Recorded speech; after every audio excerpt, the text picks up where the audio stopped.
It's a two-dimensional carving. Tactile, very tactile. Very tactile, very kind of, it is a relief that you're Yes, creating, and yeah. you're chiseling away at something. And that, and of course print as a medium, which is, we'll get into that a little bit in terms of my influences and stuff like that. But it was, it kind of presented to me just the correct amount of distraction. Of course, a highly irrational choice, where at the end of a pandemic, people are learning Python. I'm learning a 300-year-old printmaking technique, so I don't know if it was really the most reasonable choice, but it was a fun choice, and I kind of then just threw myself into it, and I've been doing it since. It's like a catharsis getting. It has been essentially that. So, can we see your influences? Sure, Yeah. sure. So what I thought for today is, instead of really talking about myself, I thought I'd talk about a little bit about the people who I look at, and the art that has really got me into printmaking. And I've kind of done it chronologically, kind of like a history of printmaking, but through my lens, through my lens of what I've seen. Old form. Yes, and of course printmaking is centuries old, of which the form that I use, and I've got some blocks there if you want to have a look at some point to see what I use. I use a material called linoleum, which is a more recent inclusion into the printmaking forms. It's basically a combination of resin, pine, and cork dust. So it's not wood. It's a softer medium. You'll be able to feel it. If you'd like, you can touch it and have a look. And that is about 150 years old as a form. But printmaking itself, of course, is several centuries now. And so I thought I'd just start with, These are your own. this is kind of, I forgot to mention, this is an idea of, yes. Go ahead. this is kind of, can I play these videos? I thought before I go into it, I just wanted to give you an idea of my process and how I do it. This one on top. So on the left, you'll see, kind of like how the carving happens. This is linoleum. This is linoleum. Both are linoleum. This is the carving part of the process, where you draw something onto the linoleum, and then you have these carving tools that help you cut away the parts that are not printed. So what is interesting about this is that you're thinking in negative space. And it's the parts that stand out, the relief, which is then inked and then printed. And on the right, that's my dad. We did a piece together. And we both like noir films a lot, old black and white noir films, and one of our favorite films is The Third Man, and we wanted to make a print together. So that's kind of like the inking process. Do you think you could help me play? I mean, did it play already, perhaps? So that's kind of where I use this Nepali lokta paper, sometimes Japanese paper, and as you can see, it's inked on glass before, put onto the block, and then you can take as many prints as you'd like of the same image, but every image is different, and I'll talk a little bit about that. But essentially, that's how I work, just to give you a glimpse.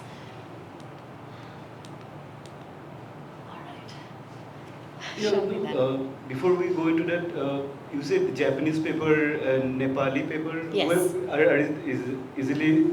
Can you source it easily here? Interestingly, I go to the art shop in Panjim, yes, which I really like as a art store. I mean, I try and buy from an art shop as often as I can, than from Amazon. And he stocks a Japanese nice. Inking. It's very thin. It's almost translucent, and I use that for a lot of my prints.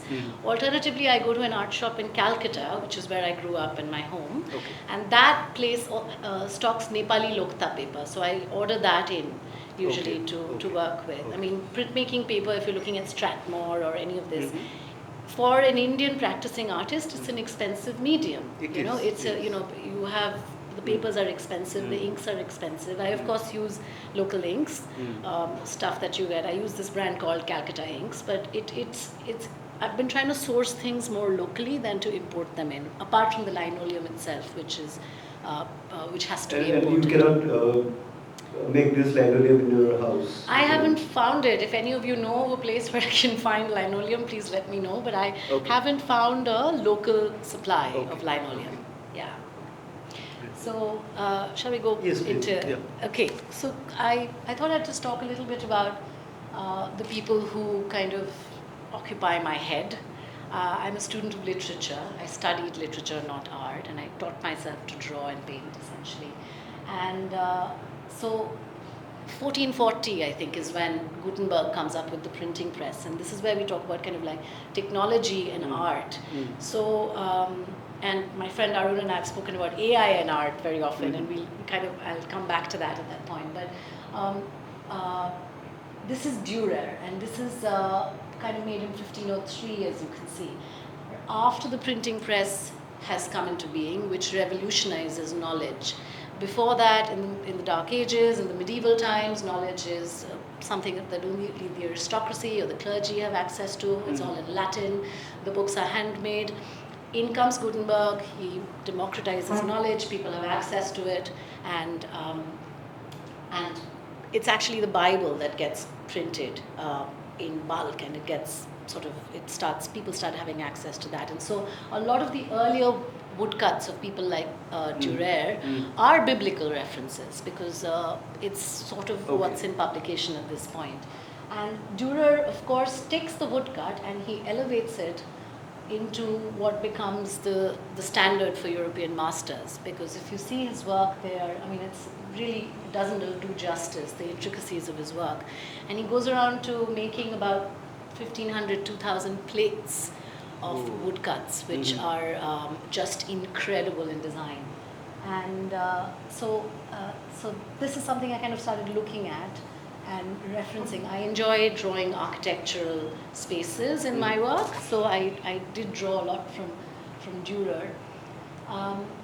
And then comes the Renaissance, and there's Rembrandt, and you have, for example, this is an etching. So a lot of people don't know that famous painters were also making print on the side. It wasn't just oil on canvas. They're also experimenting with different forms. This is, of course, an etching, which is a different form from linoleum or woodcut printing, which is used as a metal plate. And it's this is on a metal plate? Yes, it's done on a metal plate. And what is incredible about it is that there is no drafting for this. This is how he drew it at the point that he drew it on this plate. So, and then it was etched, and it was then printed into this, what I consider to be one of the most evocative pieces that Rembrandt made, the three trees. Yeah. And then in college, I had to study Blake, Songs of Innocence and Experience, formative in my literary studies. And William Blake is a cool cat, because he not only wrote the poems of Songs of Innocence and Experience. No, so these are again copperplate etchings. Okay. And he was self-published in a sense, because he made about 17 plates. And I remember going through the book and thinking, wow, these drawings are incredible. And of course, when I went into printmaking, I referred back to Blake and the etchings that he's made. And here you have an example of how he's made the etchings. You've got a copper plate. You etch onto the copper plate essentially, and you put it into an acid, which allows the plate to register the mark. Then you ink the plate, and then you print it. And as you can see on the right is the actual print of from Songs of Innocence and Experience by Blake. So this is again one of the influences that were quite fundamental to me. And I'm kind of working down. And then, of course, we can't talk about printmaking if we don't talk about the Japanese. Yes. This, of course, is hokusai. I didn't want to put the Great Wave. We've seen the Great Wave. Yes. I thought I'd just... there are so many hokusai pieces. It's hard to choose one. But as you can tell, this is very different from the European works, because you have, firstly, this excellence of color, the ability to create depth, and this gentleness of light, which of course these are the ukiyo masters, which you're of course familiar with. The ukiyo meaning the floating world. While in Europe, woodcuts are making knowledge accessible and art accessible, this is still very much in the realm of the elites. This is the Japanese aristocracy, which is collecting woodcut prints. And Hokusai, and then I'm going to show you Hiroshige, were of course masters of the wood block print. This is done on wood, usually cherry wood in Japan. And so how big are these pieces? Quite large, actually. I wouldn't know the exact size of this one, but they're not small. They're on the larger side. But what I think is very cool about Japanese woodblock prints is how the registration is just immaculate. And when I say registration, it's when you take the same block and you print it, then you ink it, you carve away, and then you print it again. And there is no overlap. Every color is where it should be. So there's the Japanese attention to precision, which is what Hokusai, Hiroshige just managed to, they just master it, really. Here's Hiroshige. And of course, if we look at the dates, we're looking at 1845, 1830, Blake is 1757. So I'm sure there were many printmakers in this time, but wood block and relief printing is also going through its own ebbs and flows. It's popular in the 14th, 15th century, then it goes out of fashion because etching and copper plate is taking over, engravings are taking over, aquatint is taking over, and then this is happening in Japan, but it's slowly losing its relevance at this point. So there is a bit of a lull in relief printmaking after this period. You have, I think Hiroshige and Hokusai were some of the last of the ukiyo masters, and which kind of brings me to this guy, Gustave Doré. I don't know if you're familiar with him. Again, someone I found through literature, illustrator of Dante's Divine Comedy, Inferno, Purgatory, Paradiso, and again, you have to really look these up in person, and you look at a screen and you can blow it up. But he did engravings and he illustrated the cantos that Dante did, and I don't think anyone could have done a more compelling job than this. This I think is from Inferno, which is the ferryman of hell, when I think Dante and Virgil are entering hell. And then there's Dante and the Eagle, which is when he's being taken out of purgatory into Paradiso in his journey. I find the Divine Comedy to be an exceptional guidebook to life. I would highly recommend you read it. But again, a printmaker who I deeply admire. So while all this was happening across the world, what was happening in India at that time? I actually my knowledge is very scant about what's happening in 1832 in India. I would not really know. I know the Kalighat works are happening in Bengal. The Potachitra work is happening, and there's a lot of watercolors, and of course, and there's a lot of art form that is obviously thriving and blossoming. But in terms of printmaking, I'm actually not as aware as I should be. I have a later understanding of printmakers, and we'll talk about the people who I admire much later. But at 1832, I really wouldn't be able to enlighten you. This is kind of, again, I've found this journey through my interests more than really, so I'm a student of literature, I'm a student of art history, I'm a student of history. I come across it and I get inspired. But it's a good query to actually investigate more print forms, printmaking in Maybe if we're more into cultural anthropological study, then you would have known. Absolutely, yes. Possibly. And I think that's a fair point, to have to know. Okay, back to the Europeans. Yes. Again, I studied Gauguin because he has, so he comes in 1848 and he says, to hell with technique. I'm going to come up with it with the way I do it.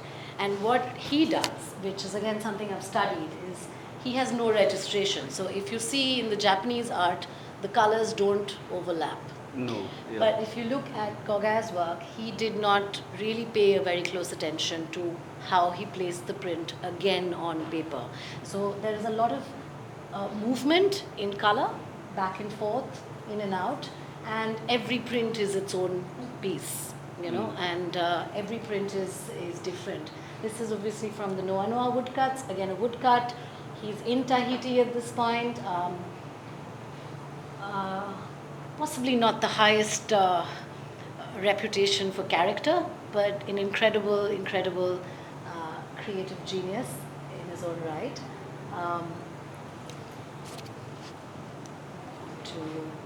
And then there's Franz Nazaril. These are beautiful. This is from the City, which is an illustration of Germany in 1929. This one in 48, and Mazaril, of course, he was bringing. This is again woodcut. So you see, there's a lot more. The relief printing mainly relied on woodcut. Mm-hmm. Linoleum is a lesser used medium. It was brought in. Picasso, of course, really promoted it as a form, but maybe it was discovered later. No, it just kind of fell out. Linoleum as a medium was invented in 1850. Okay. So it's not new. Okay. It was flooring, and then they figured that you can carve into the flooring and create this, and it's more forgiving than wood, because wood you have to carve parallel to the grain, which dictates how your art or your piece is going to look. Whereas with linoleum you can curve in whichever direction you want, so it's a lot more forgiving, it's a lot more friendly of mistakes and things like that. Okay. So this is when lino cuts really start to become popular, because Picasso starts using this technique called reduction prints. Reduction prints essentially are called suicide printing, interestingly, because you take the same block, you ink it, then you carve away at it. You keep carving away at the same block and inking the same block, so by the end of it you only have a little, there's no way of going back. So it's called suicide block, because the main art keeps changing. So you print one color. Suppose you print the background as black, and then you want to print the reds. So you keep the red bits, and you carve the rest away. Then you ink the reds, and you print that. Then you carve away the reds, and you want to keep the. So at the end of it, you're kind of met with the small part of the block that's still, the relief that still exists, and. So he brought in reduction or suicide printing into and of course, if Picasso's done it, I'm sure a lot of people are also, it got very popularized and it got the visibility it needed as a medium. One of my heroes, this is actually Escher's first piece ever in his life, which was a lino cut print of his father. In 1916, he's just been rejected from art school, and he makes this, and then of course many years later there's this lino cut, which is when he's obviously mastered his form, and this is called the Ripple Surface from 1950. The way you were saying the registrations of the Japanese, it looks similar. Escher was very precise and continues to fascinate artists and mathematicians alike, because he really straddled both worlds.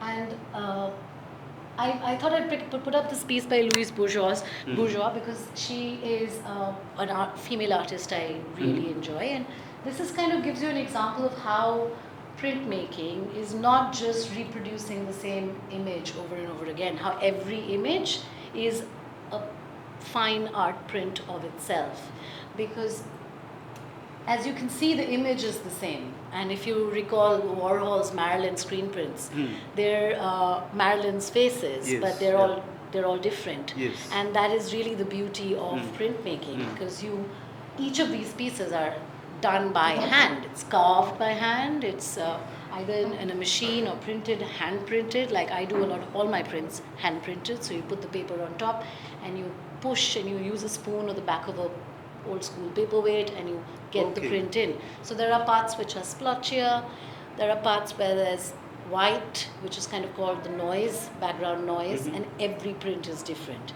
And she kind of like brings that to life, because she was unapologetic about how her prints changed. She embraced it. and kind of like, this is an example of a piece that she made called The Dream, which is a woodcut, of course. But yeah. And then again, can't not talk about. I'm from Calcutta. I'm a Calcutta girl. I think he's a rock star, Chitra Prasad. He broke away from the Bengal movement, which he considered quite elitist, because it was you're talking about the realm of spirituality and transcendental art at a time when there's the Bengal famine and the country is breaking away. And he was a member of the CPI. He was far left, of course, and he illustrated the Hungry Bengal, which was heavily and harshly criticized at that time. 1943 is when he's making this work. And what he does is he starts going out into rural Bengal. He starts documenting the famine. He starts looking at how hunger is eating away at this man-made famine at a time when this was an unpopular opinion. And he's never really appreciated at this point. I think he moves to Bombay in 1946, and he continues to work out of Bombay till he returns to Bengal to live out his last few years. Heavy smoker, died of bronchitis at one point. Where can people see his artworks now? You will be able to find a lot of it online. Okay. I look at a lot of it online. There are a few galleries that do have a collection of his work, but they're absolutely fabulous. Would highly recommend seeing more of his work. And it's not just the subject matter. He has an understanding of the interplay of light and shade, which is just really otherworldly. Do you have more? This is a lino cut. Okay. I actually don't have more of Chitra Prasad's work. Okay. I thought I'd just introduce some of the pieces. And this is, and there's one more artist whose work I haven't actually put up, but I will speak of, who's a contemporary printmaker at the moment. This is an artist I really admire at the moment. She works out of France. She's called Helen Bautista. You will be able to find her stuff on Instagram and online. But she also works with lino cut and aquatint and etching, and she really uses light and shade in a way that I love and enjoy. And I've had the privilege of being able to talk to her and discuss how we both work, and I really like how she looks at as like me, she's a student of language and literature, and that light and shade in that. Yes, absolutely. And I would highly recommend you see her work. She's quite fantastic. And that kind of brings me to the end of my influences. Lots more. I didn't want to get into all of them. But there's Sukrat, whose work I really like. And he's the final artist. I don't have any of his work here. He's a printmaker working out of Bombay. He does reduction prints, but he does 49, 50 layers of prints. So he can only create one or two pieces, because he's also like the Picasso method. He's carving away at the block, and he does 40 colors, 50 colors in one print. And I find that incredible. It takes him a month to do maybe one piece. So he's a contemporary Indian printmaker who I really admire and whose work I look at very often. So that kind of brings me to the end of my heroes. And when we were thinking about this session, we were thinking about handmade in a digital age. I want to know your ideas of it, like how you say you were talking to a friend who the AI is coming in. When you were telling me about the printmakers who use layers, I'm thinking about Photoshop, I'm thinking about onion skinning, I'm thinking about all these newer products use the same kind of a philosophy. So because it's such an old form, where it is going now, you were saying that it's difficult to get materials now, linoleum. So do you think it's going to get extinct? Like, what is the scene? I'll be honest with you. With the rise of AI, I was also very skeptical and perhaps even fearful of what it can do to handmade things. Yes. But since then, I've revised my position. I am increasingly less threatened by the digital age and its impact on handmade tactile forms, because Firstly, I think a lot of people who are doing this aren't doing it for keeping the form alive, but they're doing it because it's something that's compulsive to them. You know, once you start cutting wood or carving wood or making something, it's no longer about its relevance. All of those things kind of fade away. It's about how are you spending your day to day. I'm gonna sit and carve, and this is what is bringing me joy. So I think that aspect of a form being able to bring you joy is some internalization happens. It supersedes what technology is available. And secondly, I don't see why we can't use technology in cahoots with what we want to make. Now, give me an example, please. So for instance, if you were to talk about graphic design and art and how that's evolved, I've seen my father make type by hand in the 70s, where he's doing typography with actually making the font. And then I've seen him move into Photoshop, and it has helped him produce more work, more prolifically in stuff. It doesn't take away from the fact. So what technology has not yet been able to offer is the ability to dream, the ability to imagine, and the ability to have a point of view. Those three things still remain very much in the world of the artist. We dream, we imagine, and we have a point of view of what we want to say. And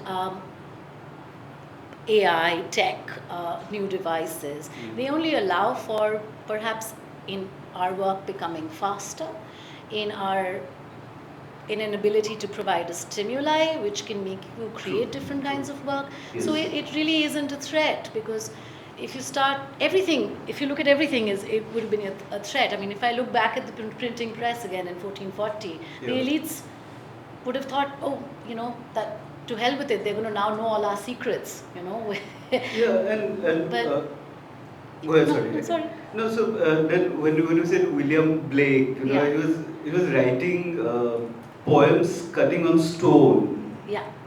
And if W.B. Yeats wouldn't have found those, it would have been lost, Yeah. That kind of a scenario. I think it's, how do you say that? Jowar water, that ebb and flow. Ebb and flow, absolutely.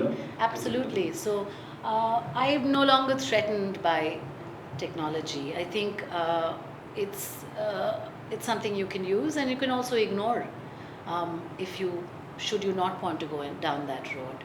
It's not yet sentient.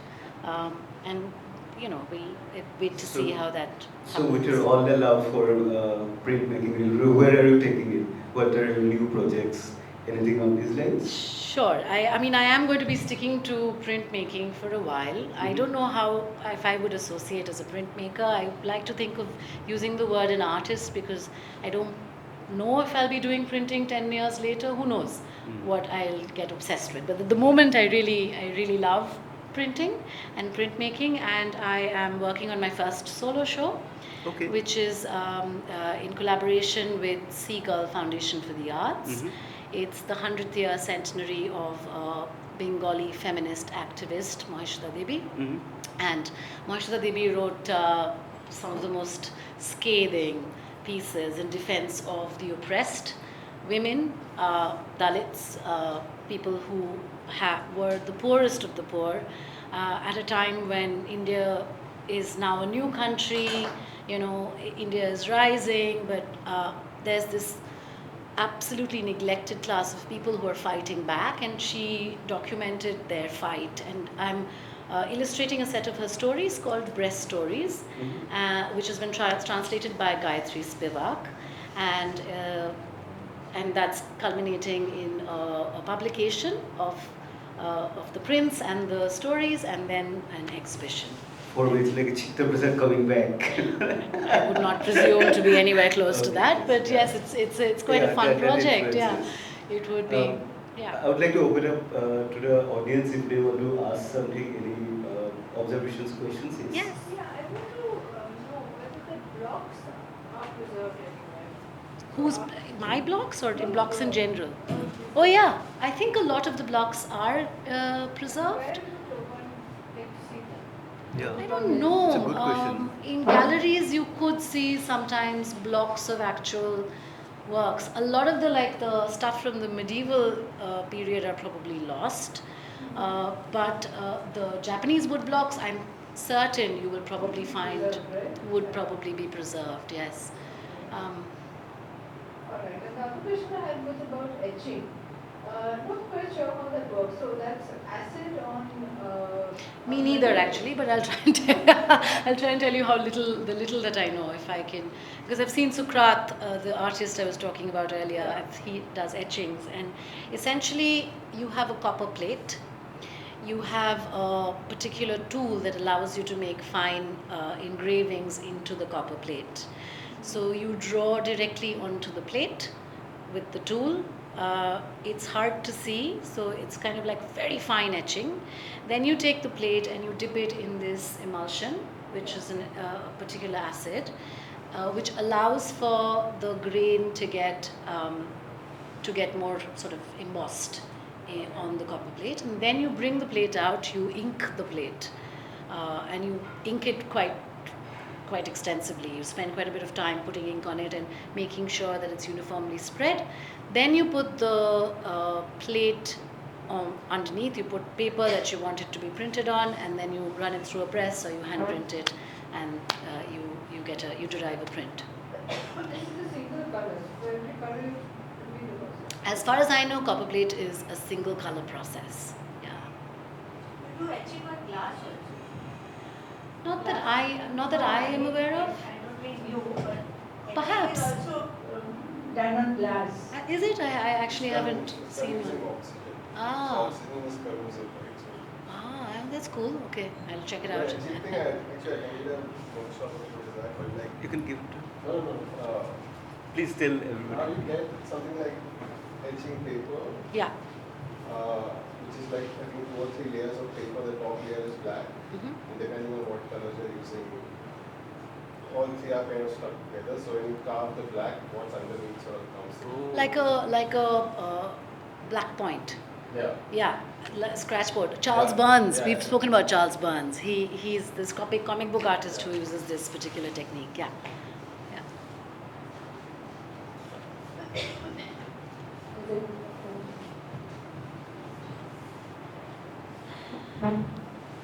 Thanks for pointing out, right at the beginning that picking up something new is a good way of navigating a turning point Yeah. in life.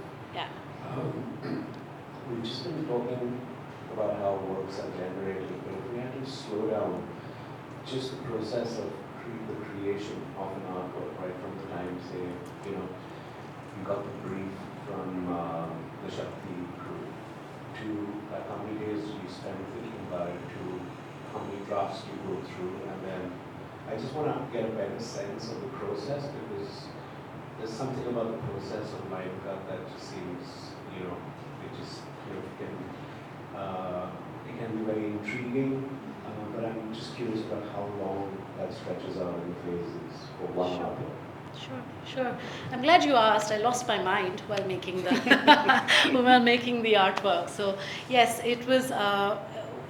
To answer your question, it took me a year from start to finish. We went through several iterations.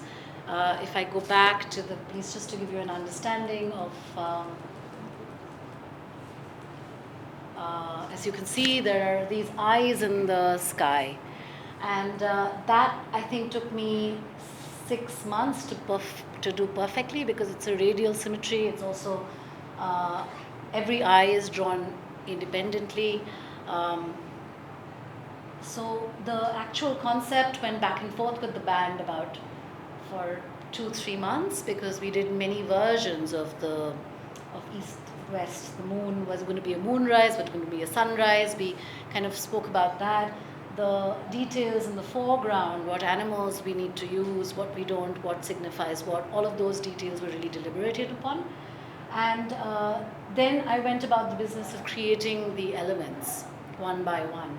And so I remember now I drew 7,000 eyes for the making of this particular piece. And eventually it took me about 8-9 months to get the final piece ready, and then another 2-3 months to get it precisely right.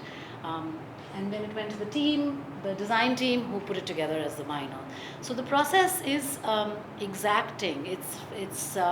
You get crippled in self-doubt. You're obviously working with masters, virtuosos who have only lived a life of excellence in their craft, and suddenly you're making something for them. So, you feel like a bit of an imposter, like what am I doing here? But so all of those questions, doubts, thoughts keep coming up. There are so many choices to be made, and I think that's the thing about being creative. You're constantly making choices. You're constantly building on decisions. So it was very, very exhausting emotionally to do it. How do you deal with decision making, choice making fatigue? Sorry for How do you deal with choice making fatigue? When you have to make choice making fatigue. Yeah.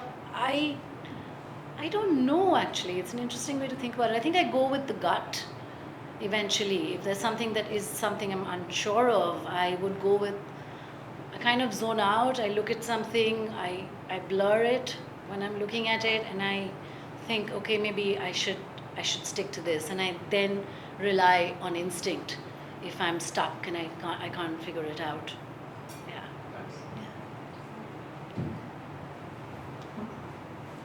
Yeah. 35 years ago, as a student of architecture, we were taught in our college that linoleum is a medium to cover up defects, especially on the floor. Yes, of course. And back then, we would use it as just a medium, like rolls of linoleum, especially. Where are they now? Where is all of that? On the floor, and it was used basically on the sheets, and then in Bombay, back in Mumbai, Bombay, it was used to cover up the old buildings, and they would use the old flooring Yes. instead of coating it with tiles, which were now not, back then they were not, you would not get anything to clear the medium, Yeah.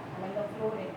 So I'm really impressed today by attending your lecture to get to know that linoleum can Thank be you. used as a work of art. Thank you. Why did it go out of practice? Why did people not Because use it it? was very shabby looking, maybe probably people like you back then, if they knew that they could use it as a medium wherein it would look artistic and better looking, because it's very the medium is waterproof also. Yes, that's right. And the traffic, when we use it for the flooring on passages which get worn out, the traffic is too much on that foot traffic, so that worn out part would have probably to cover it with linoleum. I see. So it was Oh, cool. available in mass quantities, that as Ah. rolls, Yeah. like we get the gateway paper, linoleum was available then. Ah. So thanks to you. No, thank you for that. And if you know, do you know anyone with linoleum?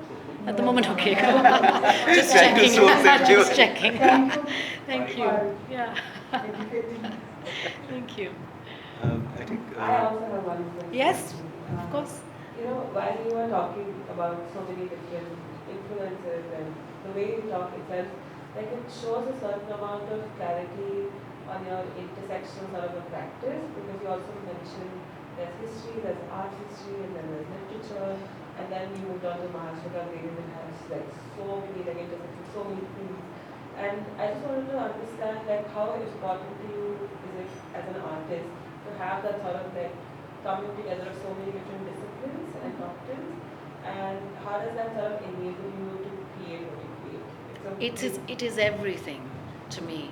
I think if I'm not challenged, if I'm not looking at other work, if I'm not reading, my brain stops cross-pollinating ideas. I need to hear a piece of music that I love. I need to watch a film that just blows my mind, and that's really where I get ideas, because I'm looking at work that really inspires me. It's really everything how I look at. Interestingly, you mentioned it, because I recently went to a museum of conceptual art, and obviously, as you may have realized from what I've been saying, I'm a bit of a traditionalist, so my forms are older. I go back, and here I was in this place which had a lot of avant-garde stuff that I, before this, was slightly judgy about, and I thought, what is this? How does this work? What exactly is this experience? But then I experienced something which I've never experienced before, and I'm happy that I have the openness to be able to actually look at something and say, what is this evoking? So, I'll give you an example. It was a confession. The piece was called The Confession. It was in 2 floors. On top is a section where people can go in and confess whatever they want to confess and walk out. And at the bottom, you can listen to people confessing what they're saying. And there's this voyeuristic element to the bottom floor and this unburdening element to the top floor. Mm-hmm. And it's not something you can hang in your house. And as someone who hadn't opened myself to it earlier, I thought, what is the point of conceptual art? But I see it now because I walked through the voyeur side of things. And I heard people say things that were shocking, that were intriguing, and I thought, oh wow, this is making me feel something. It's making me think about something. So I am very reliant on things hitting me like a sidewinder, things that I didn't know about earlier. So of course I go back to the trifecta of art and literature and history, and these 3 things are my main vertical knowledge sources, but I love to be surprised. It's certainly something I enjoy deeply. Last question. Yeah. Sure.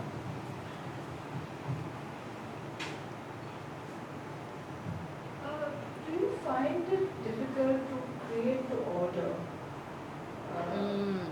Now we're getting to the meat of it. Yes. Could you elaborate? Yeah, so I think creative people just pour out their own feelings and their own thoughts and their own into their art.